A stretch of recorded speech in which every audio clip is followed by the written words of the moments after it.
એક માતાની પવિત્રતાથી ત્રિમૂર્તિના અવતાર જન્મી શકે?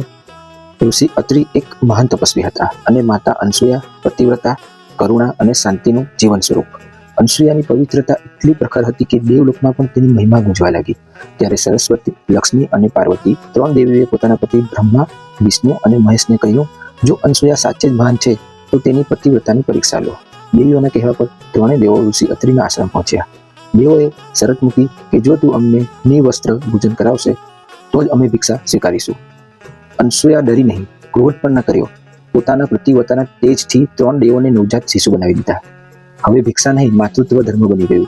અનસૂયાએ ત્રણેય શિશુને પ્રેમથી ભોજન કરાવ્યું. દેવો પ્રસન્ન થયા, મૂળ સ્વરૂપમાં આવ્યા અને આશીર્વાદ આપ્યા કે તું એવો પુત્ર પામશે જેમાં બ્રહ્મા, વિષ્ણુ અને મહેશનું તેજ હશે.